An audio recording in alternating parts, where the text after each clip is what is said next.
Jumping back into the action now here on the Chip Shot Football Podcast to discuss a little bit more about the Detroit Lions. Not anything too worrying revolving football, but really their offensive coordinator Ben Johnson, which could be a very interesting story developing next offseason, right? Not anything too soon, but because of Ben Johnson, Detroit is the team playing right now the best football in my opinion as a collective. And while Kansas City might be undefeated, it doesn't look, I feel like, as dominant or just as easy as the Lions make it look. And Baltimore's offense is awesome, but their defense is awful. So to me, the Lions and their defense, which creates turnovers, still gets to the quarterback, and is very good against the run, they are playing the most collective, complementary football of everybody, in my opinion. And a big reason for that is obviously their players and their offense being great. Jared Goff is playing perfect based on the completion percentages. And what was the record? It was like more touchdowns and incompletions thrown or something like that in his last like 2 games or 3 games or something. Insane. Two great running backs, obviously. They're the best offensive line in football. Amon-Ra St. Brown, Sam Laporta. They have all the pieces, but really the mastermind, the play caller behind all of that is Ben Johnson. And the 38-year-old has been with the Detroit Lions since 2019, but he really took over as the offensive coordinator only in 2022 when the Lions were really starting to come up in their resurgence, right?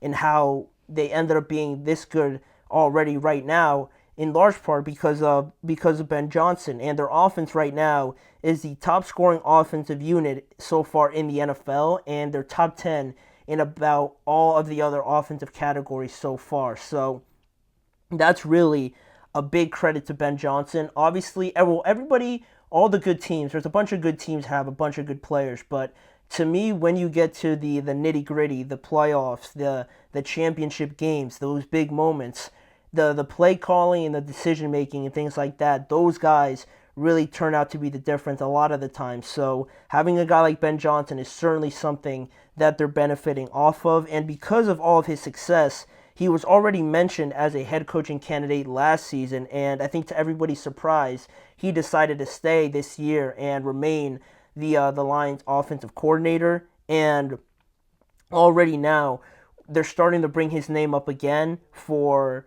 like it always cycles through in the NFL, right? The head coaching vacancies, that always happens to cycle through. We already had a couple coaches fired already, so he's right there in those discussions, in those rumors about being a top candidate. But it appears he's going to be just as rigorous or just as particular about what he's looking for in his first head coaching opportunity. And actually, ESPN's Adam Schefter reported more on it here recently, and I actually have it up for you guys here in just a second. One of the things Adam Schefter mentioned about this process with Ben Johnson is Ben Johnson is going to be very, very selective about the place that he chooses to go if he decides to even leave Detroit.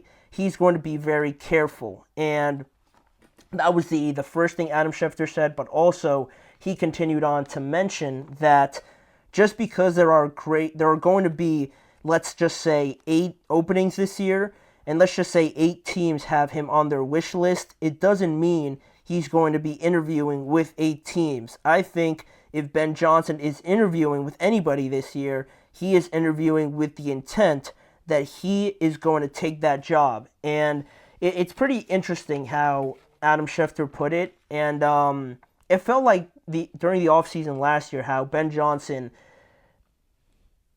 to me, it felt like he wasn't too eager to leave Detroit or to really jump on any opportunity, where it kind of feels like that with some coaches when they have the opportunity to take over, their own team and like make it their own. Rightly so, a lot of coaches, jump on that opportunity, but it didn't feel like Ben Johnson, just from my personal, evaluation of the situation in the offseason, it didn't look like he was ready to just jump on whichever opportunity came his way. He talked about how last offseason, how he was very, intentional about what he really wanted in a certain situation, right? And all credit to him. All credit to him for knowing what he wants exactly, and who would just want to leave the Lions at this point in time, right? They're one of the hottest teams, one of the hottest revelations in not just the NFL, but just I guess all of sports recently, from where they were to where they are right now.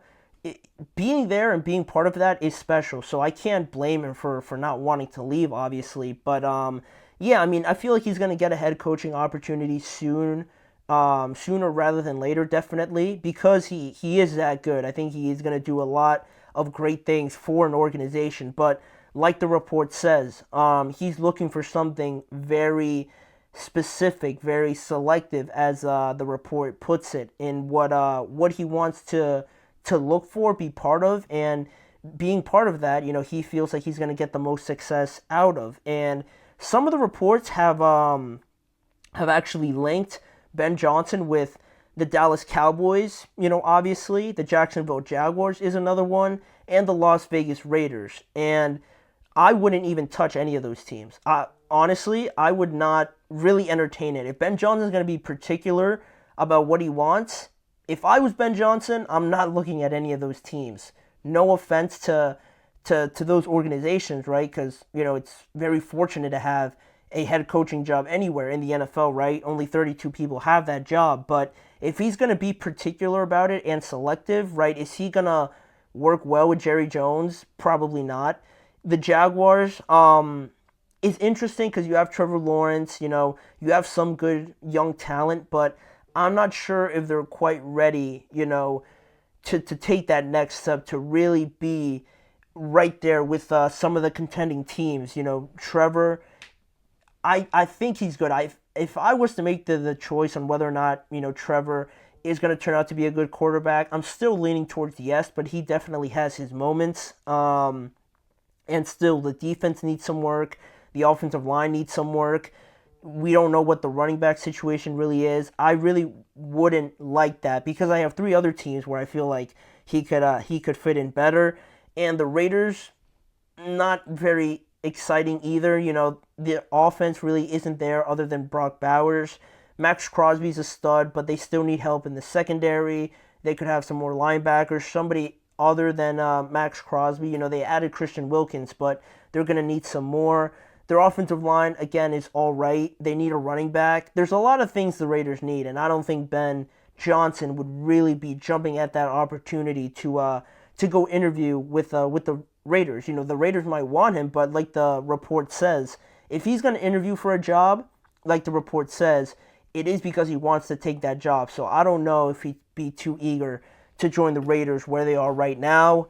So to me, the three teams I would like to see him go to that I believe would be better, one of them would be the Chicago Bears. And that one's a little bit touchy just because it's in the division. If he's just going to jump to another team, that would really feel awkward. So that's really the biggest thing. But their defense is very good.